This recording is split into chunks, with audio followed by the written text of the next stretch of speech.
Oh yeah, there's Kenny. Yay. Hey, hello, sir. Mic check 1 2. Hello, hello. Hey, it's awesome to have you. Thanks for Hi, having me Kenny. here. Really appreciate it. Hey, Let, what's up? Nodes Guru. Nice. Hey, guys. let us quickly run through our news roundup for this week, and then I'm gonna be all yours, Kenny, and we're gonna be having an amazing conversation. All right, so wait, a few more housekeeping items actually. So I forgot to introduce my co-host Ismail, who's my partner in crime for these community calls. Say hi to the people. Hi to the people. Hi everyone. It's good to be back. And also we have Evgeny crushing the call from Nodes Guru, who probably need no introduction to anybody who has been around to any time or for any length of time in this community. Say hi to the people, Evgeny. Hey, everyone. Welcome to the call. And our special guest today is Kenny Li, CEO of Manta Network, a good friend of our project. Hi, Kenny, once again. Hey, glad to be here. Thanks for having me Amazing to have you on. once again. All right, so the news roundup for this week. What do you have for us, Ismail? Yes, I want to start off with two nice and friendly reminders. The first one is that NIM released a browser-based chat demo, and to my perfect satisfaction, they also included a dark mode. So please check it out. Farnoosh, one of the amazing mods, just shared a link in the community called text channel. So yeah, just please check it out, try it out, activate the dark mode. Don't use the dark mode, whatever, but do check it out. And moving forward, another friendly reminder, this time for our developer friends. So the NIMS SDK was released as well a few days ago. This is a powerful privacy served tool to serve the privacy itself directly to your browser. So thank you, Farnoosh. So please go to the community call text channel. I just want to remind everyone that we always share links in the designated channel there. So every time we talk about something, there's always a link there for you to check it out after we talked about it. Just a basic reminder. So the TypeScript SDK is used to create apps that can use the NIM mixnet and Coconut credentials quickly. It allows you to send data over the NIM mixnet with ease from browser-based applications. Exactly. And now on to our next news item, which is something that many of you have attended from who are also in attendance of this call. The Mixnet stress testing events were really successful, especially in terms of gathering information about how the Mixnet behaves under load. So just for context, we basically tripled the average load of that the Mixnet is seeing, and we peaked at about 1.8 million packets sent and received. And throughout this whole process, we gathered an immense amount of feedback from you guys. So a huge thanks for everybody who filled out um, um, our feedback form or left some more verbose feedback in the NIM Connect help channel that we set up. And on that note, actually, as many of you already know, a new version of both the NIM platform and NIM Connect has dropped recently. So most of you who participated in the MES testing event already used NIM Connect 1.1, which saw some pretty significant changes. And when it comes to the platform, there haven't been any major changes. You can read through the changelog, but it's basically just performance and reliability improvements.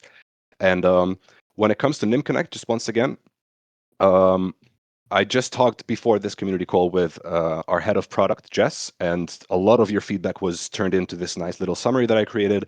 And we're going to be using it to give a pretty significant revamp to NIM Connect. So once again, huge thanks for everybody who filled out the feedback form. And if you haven't already done so, and especially if you have feature requests, because we're looking heavily for those, then make sure to share it with us either on the NIM Connect help channel or on the feedback form. On to you, Ismail. Thank you.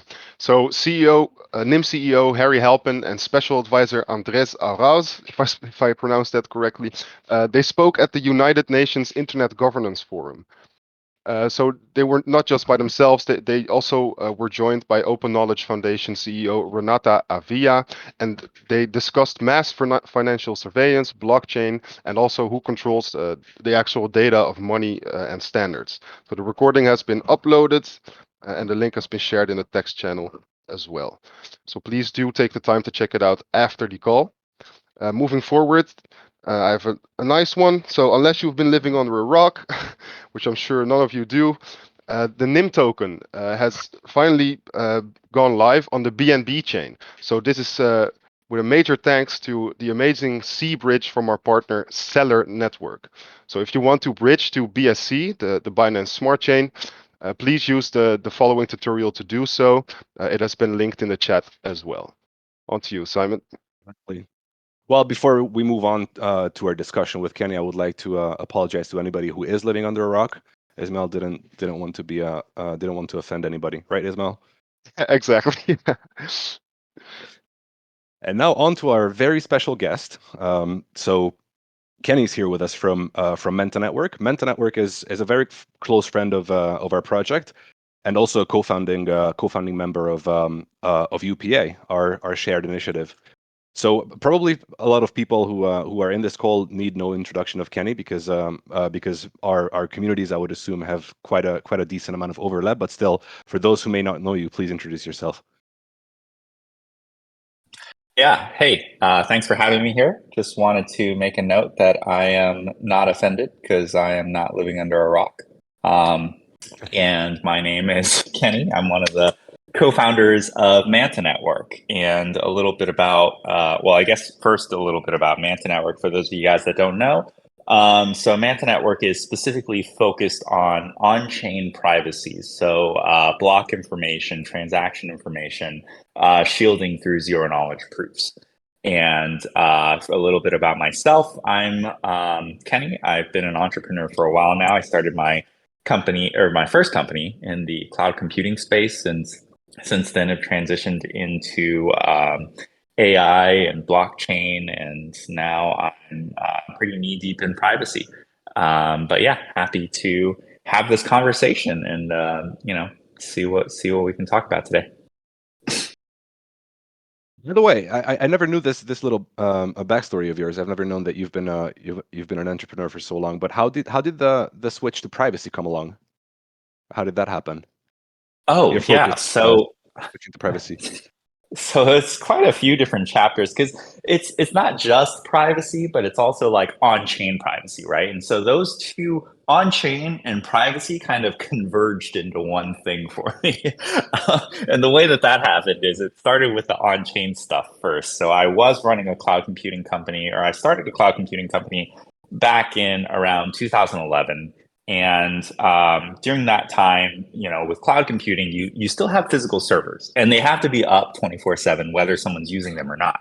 And so for me, I was just thinking, okay, how do I cover the operational expenses of these servers that are just consuming electricity and space and all this stuff anyway? And so I started learning about Bitcoin and started doing a bit of Bitcoin mining. And so that's how I got into like the crypto space, right? Which is sort of that on-chain Web3 side of the on-chain privacy. When was this? There, ballpark. The Bitcoin mining. I joined my first pool in 2013, and then in 2015, a few friends got together and we tried our hand at like a Bitcoin options trading platform. First Bitcoin futures in the world. Never made it up to CFTC approval, but it was a nice first attempt at it. But yeah, and then on the privacy side, in 2000, this happened in 2018. I was getting my MBA, and that was where I actually met my co-founders for Manta Network as well. So Victor, he is specifically on the strategy and business development side. And he was getting his master's in econ over at Harvard. And then Shumo, he's on our technical side as the co-founder. He was working at Algorand at the time. And I'm specifically on the operations and marketing side. But anyway, the summer of 2019, I was doing an internship at an AI company. And this is specifically an AI company that's one of the top in the world for image recognition. And when it comes to image recognition, the number one use case is facial recognition. And so that was pretty eye-opening once I got in and saw all the technology, everything that they're building, all the use cases, all the clients, what's happening, right? And so without getting into too much detail, essentially that really pivoted me towards thinking about like, how do you really I guess, capture your own identity, build some sort of protection for your own privacy that, frankly, in a world is not really available. Maybe I've been too jaded at these tech companies, but yeah, so that kind of like led the pivot onto the privacy side. So the natural solution that I saw was essentially, building a Web3 internet where self-sovereignty is already top of mind. But how do you enhance that self-sovereignty such that it's actually really valuable to the individual user? And so on-chain privacy was really the answer there. Anyway, that's my backstory. Not an orphan, though. And also not living under a rock, guys. Yes.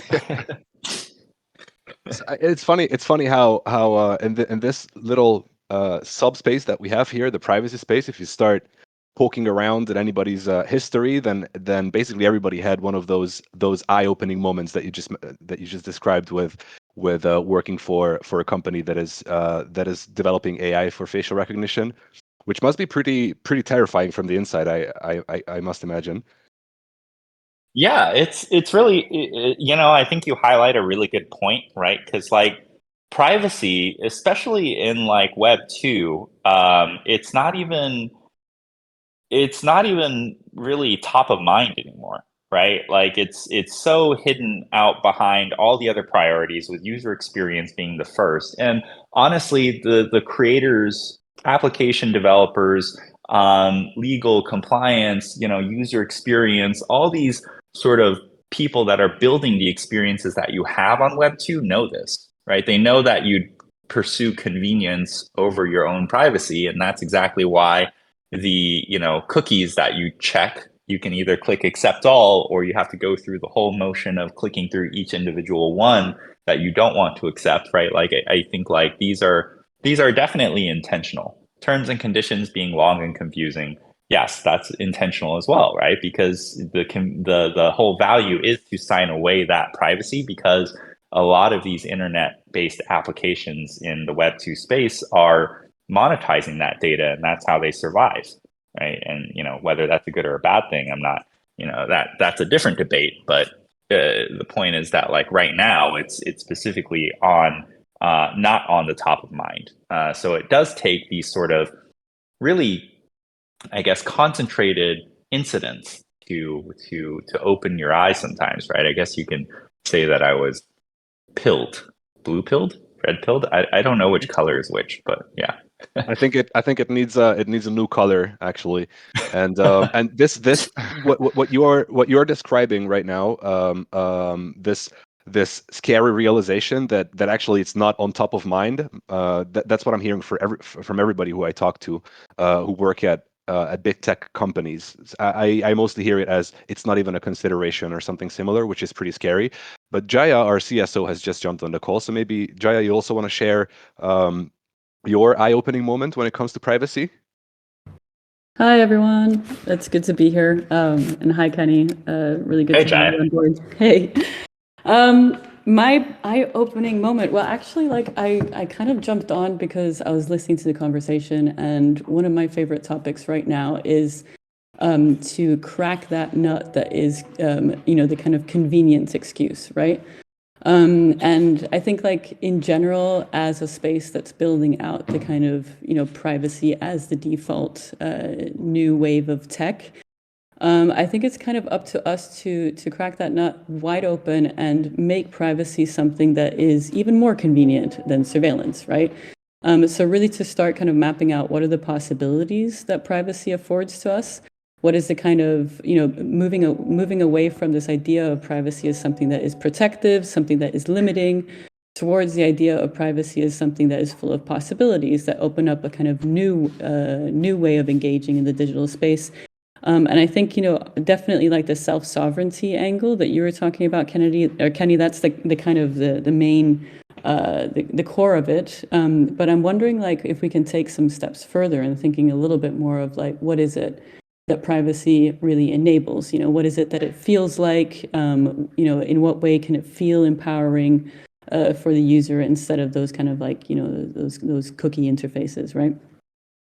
Yeah, and I think that's a really good point, Jaya, that you brought up about, like privacy and convenience. And I think like, I think that vision that you're thinking for that Web3 space for people to have privacy as a default, as convenient as, not having privacy. I think like that's definitely achievable because privacy, it's not privacy or convenience, right? It's just that privacy has conveniently become an inconvenience, but the inconvenience is all based on decisions made by I guess decision makers in the Web2 space, because the lack of privacy allows them to monetize that data so that their companies can survive and profit. And so privacy has been constructed into an inconvenience, not that privacy by default is inconvenient.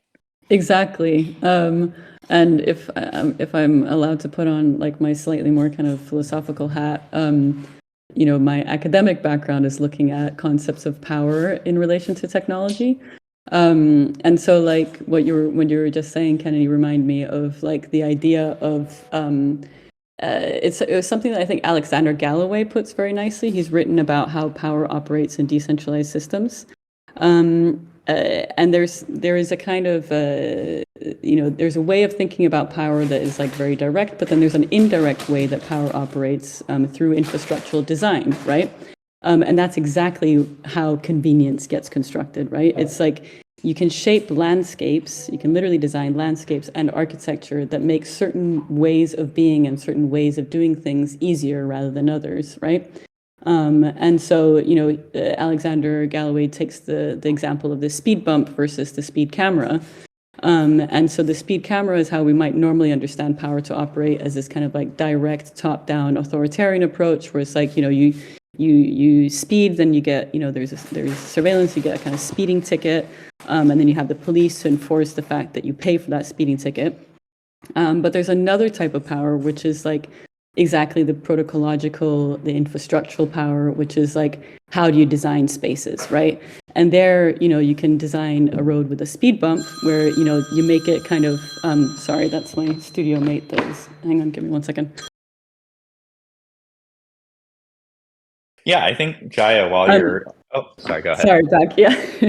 That, the speed bump makes it, it's a direct kind of imposition of an inconvenience. So people slow down because otherwise they're going to ruin their car, right? So the landscape has literally kind of made it more, made it kind of be in people's own interest to slow their car down rather than needing an external authority to force that on them. And so if we think about our digital spaces through that lens, right now what we've got is a kind of digital environment where, it's been the digital environment has literally been shaped in a way where surveillance is the most convenient way of designing new technologies and implementing new technologies, because there's implicit economic incentives to do so through the kind of data surveillance economy, and because of the way that protocols have been designed from the get-go, right? So I think thinking through power in that way and thinking about how can we make privacy more convenient by designing a different type of digital landscape is something that I think is quite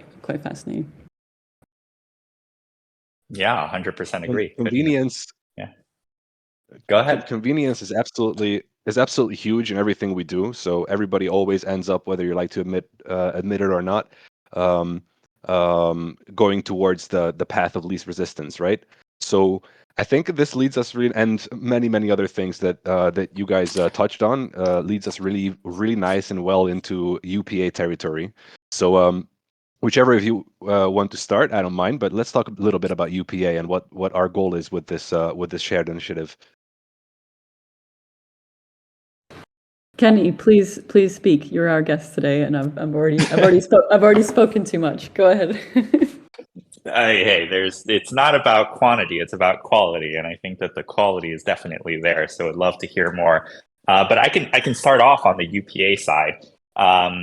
So we launched the UPA initially because I think what has come to, I guess, light is essentially that a lot of the problems that we face as privacy projects converge. And what that essentially means is, you've got problem A and I've got problem A and someone else got problem A. And so we did it individually, then we would have to repeat problem A and solve problem A 3 times individually, versus if we got together and solved problem A together, we would only have to solve it 1 time. And at the same time, all 3 of us are handling problem A. So ideally, each of us handles a third of problem A, right? And so instead of each one of us doing it and collectively doing it 3 times, now we only have to do it a third of the time, right? And so like that I think like is the core of what the UPA is I guess trying to do for the privacy space, and whether it's like Web 2 or Web 3, right? But Web 3, obviously, right now being a greenfield is a bit of an easier task to tackle. But the issues that are primarily sort of, I guess, what I refer to as like problem A, or the problems that are converging, are thinking about like the legal and compliance side, right? Because right now, especially, right, there's a lot of sort of crackdown and policy being constructed by policymakers, which I hope have amazing and great intention, but don't have that understanding of exactly how blockchain, Web3, on-chain privacy, off-chain privacy, etc., all work. And so what are the limitations? What are not the limitations? And so I think from our perspective on the UPA side, we definitely want to get together and be that singular voice that can make a much larger impact for how privacy is perceived, how regulation is constructed, right? Educating regulators, educating the space, because we see on the education side, it's not just the regulators, but also the narrative around privacy is not exactly the best right now, right? I mean, when you talk about privacy to most people, the conversation, the response, the criticism is, oh, you're using this to do bad things, otherwise you don't need privacy. But that's not true. I think it was during our first in-person UPA meeting where I believe it was Harry that said this, or someone else on the panel, but it really struck a chord with me. The battle for privacy in Web3 right now is not even a battle to be, a next level privacy. Right now, we're just trying to get Web3 to the level of privacy that Web 2 already promises. This means, being able to log into your bank account and not everyone else can do so, right? Not everyone else can see all your credit card transactions. Not everyone else can see your energy bill consumption every single month, right? Not everyone can see every single click that you make on every website that you Google, right? And so it's not even about like Web3 trying to create this like high demanding privacy bubble, but just bringing that level of privacy that Web 2 already has into Web 3. That I think is the first step. But yeah, so that's kind of my UPA initiative in a nutshell. Jaya, feel free to add on or provide any sort of additional opinion. Your UPA in a nutshell is perfect, and I completely agree with it. I know there's probably quite a few people on this call that are also part of the Shipyard Academy. So you might have been listening into the lecture that our General Counsel Ahmed Kapoor did a few weeks back. And if you did, then you would, have a good sense of, just how complex the regulatory and compliance landscape actually looks like. And so in that case, you'll also appreciate the need for, close collaboration for those of us that are actually working very seriously on privacy technology to actually understand the compliance landscape and how it's changing, and the possibility to make sure that privacy as a default and privacy as a right can actually get built out in a way that won't be immediately shut down. So, that's I think like one of the very big tasks that we have in front of us, that, and then the kind of narrative task that Kenny outlined. which is kind of my big baby. The big thing that I really want to work on is finding the ways to talk about privacy using a language of possibility, a language of that's forward looking, rather than the kind of dark hidden underground language that usually gets associated with. But as you were speaking, Kenny, I wondered if you could maybe just talk to our community a little bit about the launch event that happened in Bogota. I was super sad that I couldn't make it over myself. Harry Halpin was there, Candace from our team was there, Shane from our team was there as well. But it would be amazing if you could just kind of describe the event a little bit, because you were hosting it, right? Yeah, it was an amazing event. It had an amazing turnout as well. I think for the first event, it couldn't have gone better. It was in the middle of DevCon. And so, the audience was very relative, because a lot of the people at DevCon, especially right now, right, are focused on the crypto side. And privacy is definitely top of mind, as we probably saw with the attendees. I think there was in total about 1,000 registrations to appear in person. We did have some pretty great conversations around the concept of what next steps look like for the UPA. And we're also joined by Edward Snowden, who was a keynote speaker for that session. Which was great. Had amazing engagement from the audience as well as from our moderator. And so, yeah, overall, the conversation was really awesome. But I think the really great part about it was afterwards, after the panel was completed, after all the talks were completed, right? A lot of projects, both already in and not currently in the UPA, got together, and we spent probably 3 to 5 hours just talking about what next steps should look like and getting the initiatives in place. And so I think it built the foundations for really pushing forward in the right direction as a next step. I'd like to mention here something for our audience, a fun fact. I'm not sure whether you even remember this, Kenny, but the name UPA, Universal Privacy Alliance, was actually your brainchild. I remember one of our first very early meetings in back during the summer, and that's when you coined it. So not only did you host the launch event, you also actually named the thing. So I can't take credit for that one. I was actually I think it was in a separate call, and I believe that Tor from Secret was pushing for the UPA as the name, and then I think I wrote it down as as one of my notes. And then I pushed my notes out into the group chat. So it may have seemed like I was the one that coined the term, but I just want to set the record straight here. I don't want to take credit where it's not due.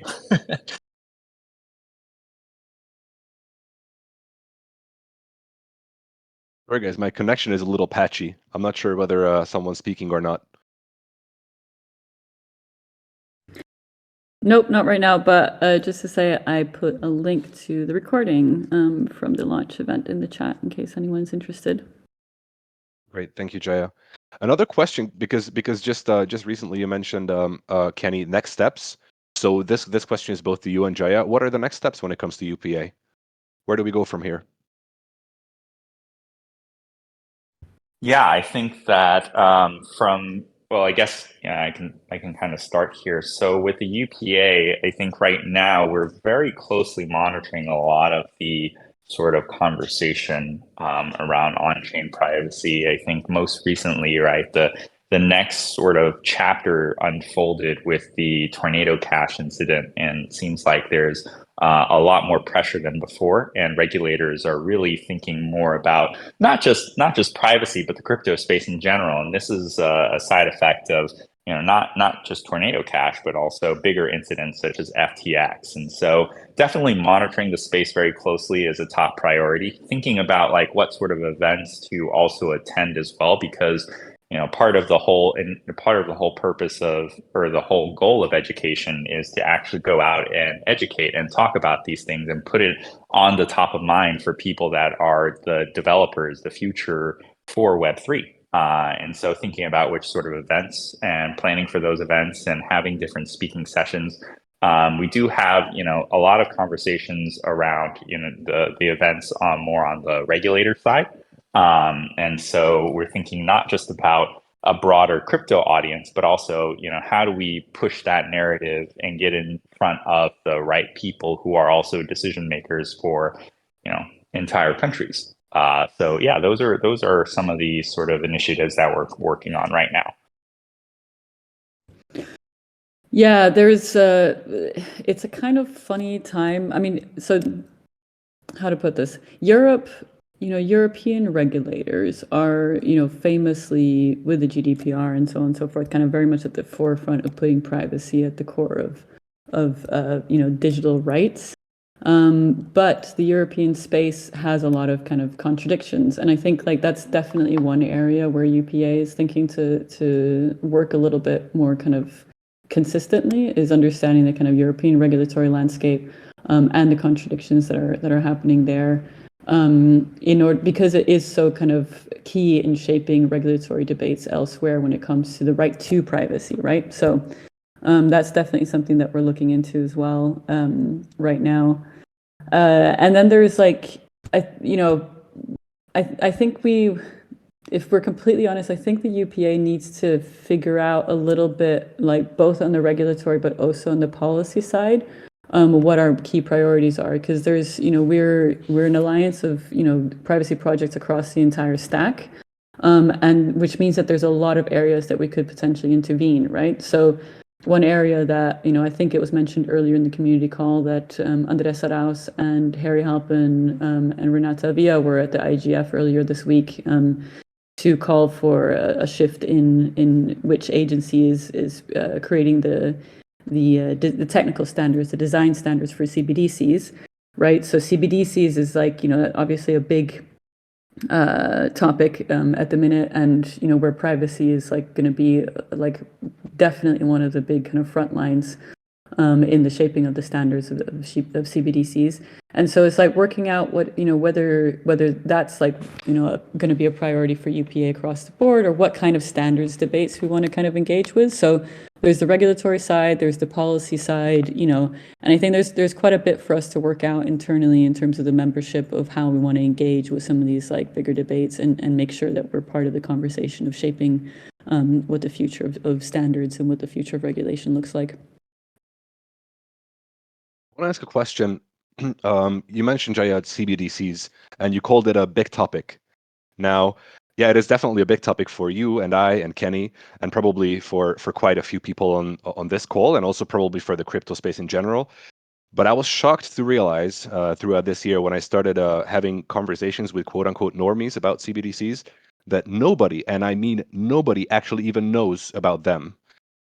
Despite the fact that every country, or at least every major country, is working on a CBDC, and quite a few of them are just about to roll it out. So my question to you, Kenny, is what is your take on CBDCs? How big of a threat are they, and are we late in trying to shape this conversation and this technology? Yeah, I think that's a pretty big question. But I think like one of the core, I guess, components for CBDCs that strikes more of a concern for myself personally is the I get it goes back to the theme of this entire conversation, which is on the surveillance side, right? If you think about central bank digital currencies, which I guess is what CBDC stand for. It's not just about digitizing currency, whether it's a blockchain version of the digitization or some other manifestation of the digitization of the currency.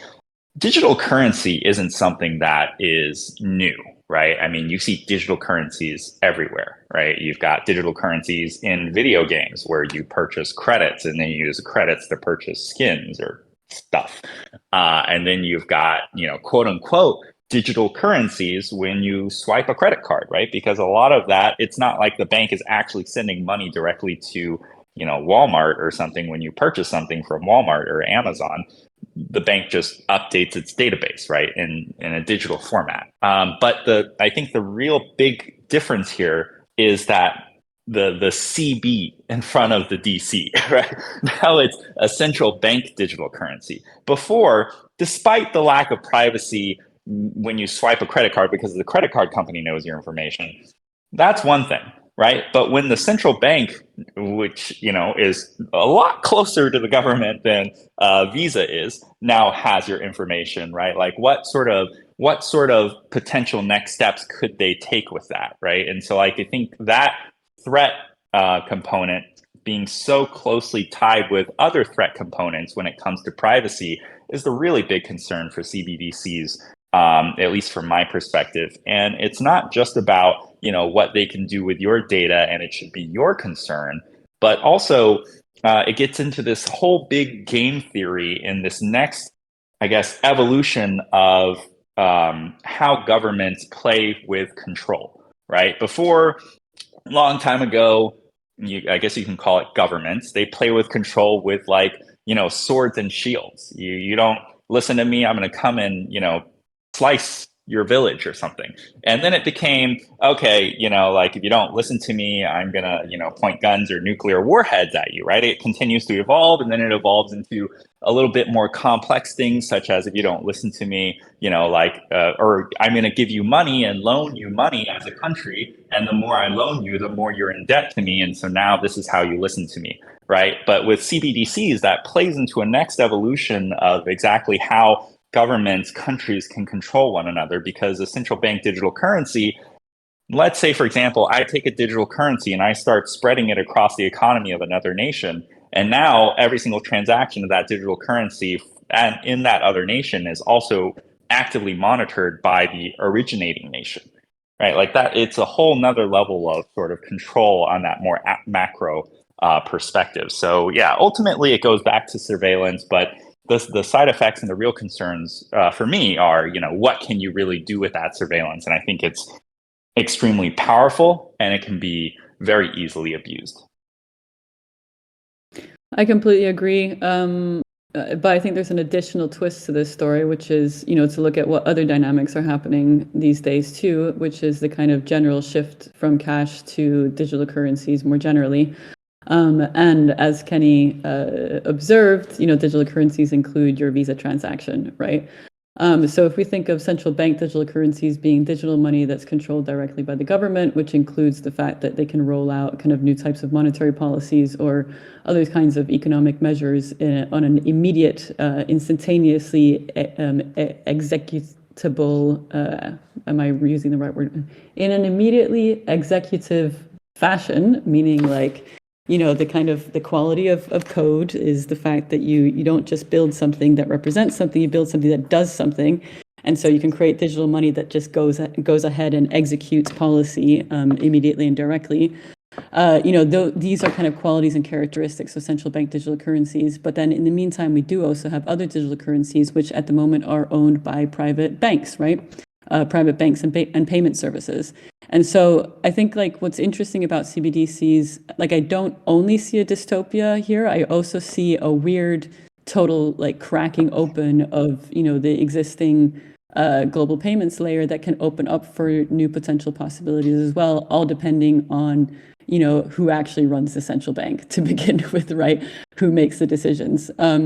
But let's say if ordinary people are caught somewhere between two potential pretty powerful evils, meaning a kind of corporate financial sector or a authoritarian government, we need to make sure that we're creating, systems that actually protect ordinary people in those kind of, within that kind of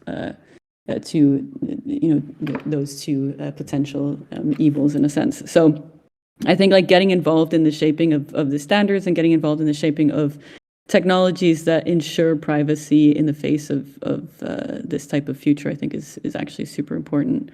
But it's going to shift the power dynamics in global payments and global money systems pretty dramatically. So I'm very, I'm not just pessimistic about it. I'm actually very curious to see how it plays out. Because another note, something else to note on that is, so we had Andres give a fantastic talk that was actually, he was mapping out what he calls the data of money, which, includes, a lot of insights into who does actually have an overview into the existing payment databases on a global scale. And interestingly enough, or perhaps unsurprisingly, the U.S. government is pretty much the only government that has an insight into the kind of, the corporate databases of all payment systems across the world, right? So from Andres's perspective, CBDCs are potentially, on a geopolitical scale, evening out certain power imbalances. So I think there's a lot of dynamics at play here that are important to get straight, and to, where the agenda, or the question of privacy gets like really put at the forefront. I would love to, this is going to be a total change of topic, but Kenny, I would love to hear you talk a little bit about Manta's trusted setup. Oh boy, yeah. It was one of my my planned questions. Actually, I'm also super psyched to hear about that. So actually, it has 12,000 registered contributors from what I read, and also it is set up in 177 different countries, if my info is correct, which is absolutely huge. So before you say anything, I would like to congratulate you for that, because it's the largest trusted setup in the world so far, right? Thank you. Yeah, I mean, we're still on our path there. So I anticipate it will be the largest trusted setup, but we're not quite there yet. And the reason is because we're constrained by time. So I guess three parts. The first part is, what is a trusted setup? The second part is, why are we constrained by time? And the third part is 177 countries. That's pretty awesome. So what is a trusted setup? It's specifically unique to zero-knowledge proof circuits. And even within zero-knowledge proofs, it's unique to certain types of zero-knowledge proof circuits. And so the one that we use is Graph 16. It does require what's called a trusted setup. And without getting into too much detail about what a trusted setup is, you can think of it as creating two sets of keys, almost like private keys, but instead of one person creating it, which is a single point of vulnerability, we ask as many people to create a piece of it as possible. And so in that process of each creating a piece of it, right, if someone decided to hack Kenny's computer, then Kenny doesn't hold the private key to the entire network. And so therefore, even if Kenny's computer is vulnerable, there's not really anything that comes of it. And so that's why we want to decentralize it as much as possible, get as many participants as possible, results in distributing the points of failure so that there isn't really a single point of failure. So that's kind of what the trusted setup does, and it creates essentially all of the privacy that you see for every single zero knowledge proof that's generated for Manta network. Why is it constrained by time? So with trusted setups, there's something called the MPC, which is a multi-party computation. And so with a trusted setup, what that means is each person has to create a piece of the key, but the next person in line can't create their key until the previous person has created their part. So like if we're writing the word, I don't know, dog. I don't know why dog keeps coming to mind. It's a very simple word. But if we're writing the word dog, D has to come before the O, that has to come before the G, right? And so the first person has to write D, then the second person has to write O, and the third person has to write G.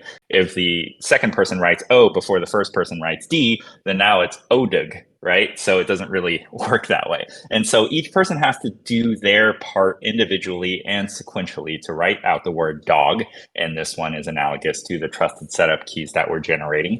But the process of doing so takes approximately right now 3 to 5 minutes. So each person takes about 3 to 5 minutes to generate their letter, which, another analogy to the trusted setup.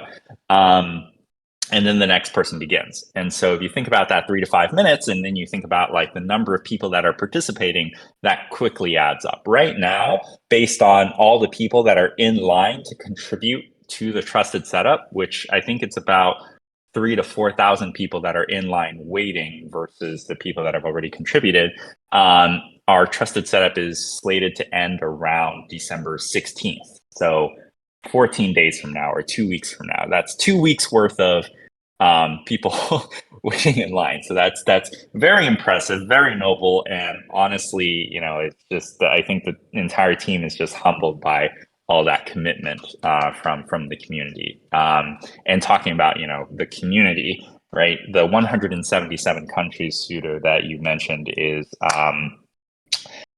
it's crazy, right? I mean, there's 190 countries in the world, and so 177 have participated or intend to participate. And this is all based on just like community outreach, community interest, people that are saying, okay, I want to participate in the trusted setup, and I'm from XYZ country, right? And so collectively, we've gotten about 177 so far, over 90% of the world, and I think that's really symbolic of the attitude towards Web3 and on-chain and self-sovereignty that I believe should be borderless and should be more so the power to the people. I know that sounds cliche, but Jaya, as she was talking about these power dynamics and thinking about the balance of power with different countries outside of the United States once it comes to CBDCs, at the end of the day, that balance of power is still to the level of control that doesn't trickle down to the citizens,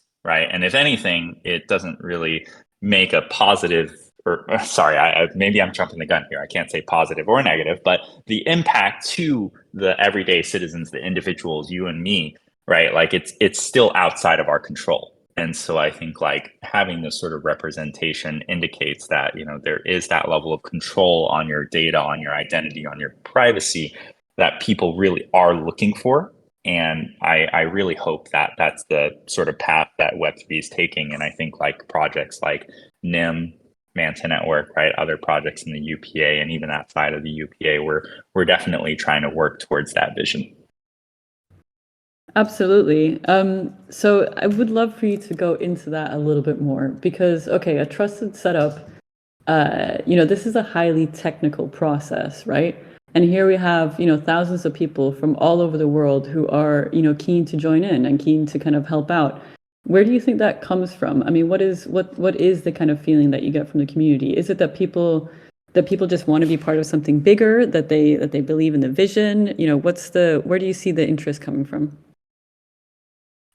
Yeah, I think there's a lot of different categories of interest, right? When it comes to breaking down the demographics, you've got people who are generally just curious, right? They've always heard about ZKPs. They've kind of talked about it in the community, but they've never had a chance to really be hands-on with it, right? And this is their first opportunity to be hands-on with it. So they're very eager. They want to take part of it. They want to be a piece of something. And so I think like that's kind of the first category. The second category are the people that are very committed towards privacy, right? And these are based on just the feedback from the participants that have signed up.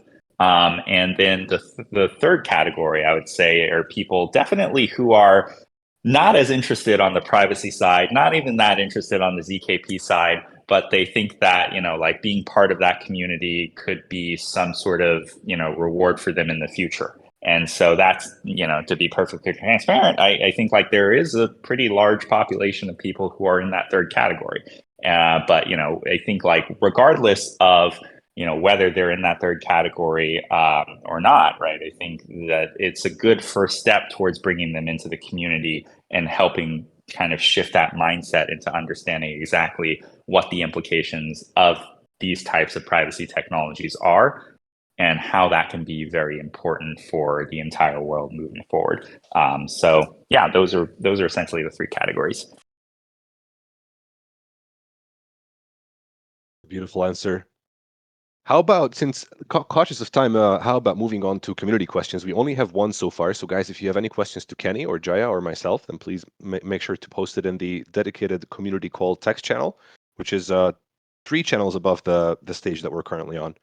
So the question to you, Kenny, is how do you see cooperation between Nim and Manta from Nickel Moon? Yeah, I mean, I think there's definitely different levels of cooperation, right? Because if you think about privacy, not just as a concept, but from a technological standpoint, a stack, right? There's different layers of privacy or different layers of the stack that need privacy.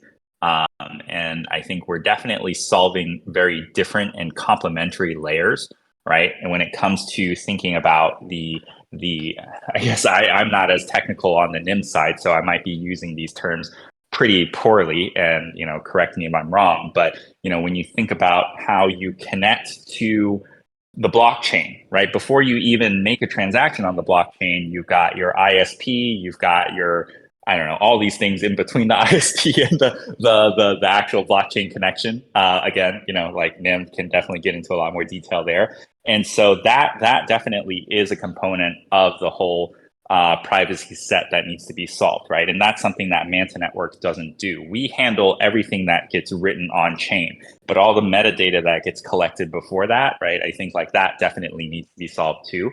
And so there's that level of cooperation. And when you think about it, right, that level of cooperation extends beyond just like Manta and NIM, but also to other privacy projects that are also solving other stacks. Whether it comes to data storage, right? Privacy on the data storage side. When it comes to data computation, privacy on the data computation side. Thinking about like building, well, I guess that still categorizes as computation, but the point is that like there are a lot of privacy projects in the space right now, but to say that you're just a privacy project is a little bit misleading, because it assumes that we're all solving one big simple problem of privacy, but privacy really has multiple components, multiple layers, and we're all kind of tackling different layers within that entire stack, if that makes sense. Absolutely. I think you did a fantastic job of explaining NIM and and how we could work together. And yeah, it's literally, NIM is focused very much on the network layer, right? And so that's like, before you even get to the blockchain, it's communicating to the blockchain, communicating between the different nodes in the blockchain, as the peers communicate with one another.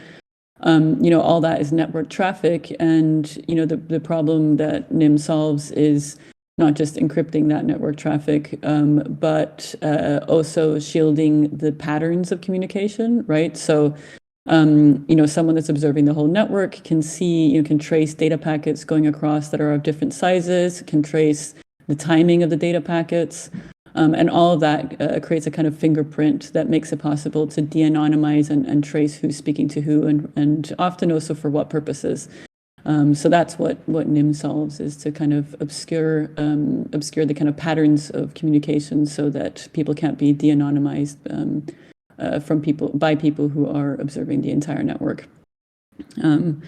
So yeah, I mean, as Kenny mentioned, there's problems at every layer of the stack, and it's actually it necessitates really dedicated research and dedicated technologies to address all those throughout.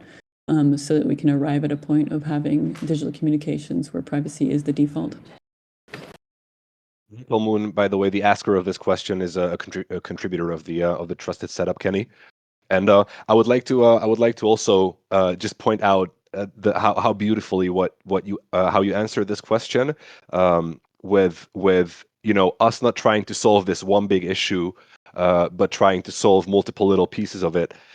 Is exactly the reason for existence of UPA. So our vision is shared very much. Probably there are some minor things that we disagree about, and that still need to be flushed out. But the vision is very strong and very shared, I think, among all of the member projects of UPA. And this is specifically what ended up creating UPA. This need for this shared vision to be worked on together. Yeah, exactly. And also thank you, contributor to the Trusted Setup. Really appreciate that. But yeah, I think like that's a great sort of lead into exactly why the UPA is so necessary. One quick question, just getting back for a second to the Trusted Setup. Anybody can still contribute, right? It's not too late. Yes, you can register and contribute, but we do have registration temporarily on pause. We did experience an attempt at a DDoS attack through the registration process. And so we are currently pausing the registrations to create some sort of mitigations. And then once that's completed, then we'll reopen registrations. That's unfortunate. I did share the link to the blog post that you shared with me in private earlier. So guys, please check it out. And if you want to contribute, please don't forget to do so before the 15th of December, if I remember the date correctly. Yeah, it's 15th, it's right? a floating deadline. Yeah, because more people are joining, and the more that people join, the longer it takes. But we also want to make sure, because a lot of community members are asking, and they just want to make sure they have a time to or an opportunity to contribute before the event ends. So we just we're open to extending the deadline, definitely. One more community question. I think this is a pretty good one, although a pretty tough one as well. So, what's the biggest threat right now to our? I think here he means the UPA's joint mission vision of accessible privacy. What do you see on the horizon for 2023? Is the biggest threat CBDCs, regulation, narrative? Yeah, that is a away. really good question. In terms of, I do think that these are pretty interrelated, right? I mean, they're connected at the heart of it, because the education and the regulation definitely go hand in hand, and the regulation and the CBDCs and the education also pretty much go hand in hand. I do think that, at least in this sort of moment, this chapter that we're seeing right now, the regulation is definitely taking front and center stage. And so I think that would probably be the priority in terms of the problems to solve with the UPA side. The education, I think, comes a little bit more, or it's a lot bigger of an initiative that the UPA can definitely drive, but requires a lot of participation from the community, both inside and outside of the UPA, right? Because even if all the UPA projects got together and screamed together, right, like it's at the end of the day, it's still to some degree an echo chamber, right? Because if all of us tweeted the same thing about the importance of privacy, it's tweeting to our community, and our community already understands the importance of privacy. So the trick here is, how do you extend that microphone beyond just the people already in this audience today, the people already in Manta Network's community and beyond.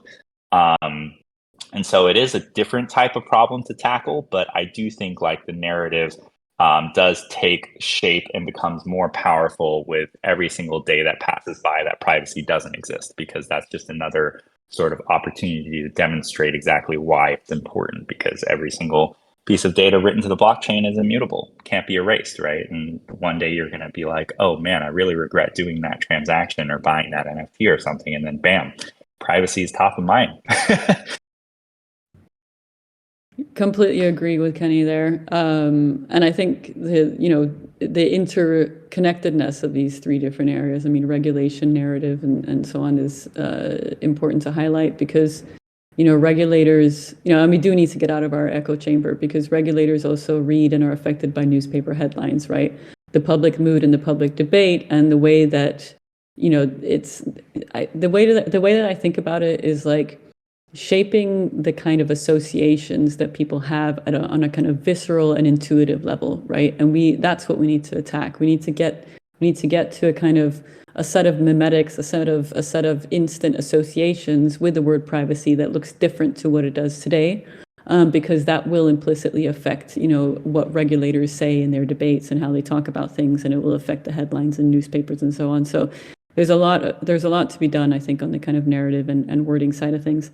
But I would also like to put a little bit of a twist to this question from the community member, which is, if you're asking about what the biggest threat to accessible privacy is, I think there's an additional threat there, which has to do with, us, as technology builders, and there it's it is the task of making privacy actually accessible, right? This is a usability question. This is a question of like reaching, overcoming the kind of trauma and annoyance that most, ordinary people have when they think about words like privacy. They immediately think of things that are very difficult to use, right?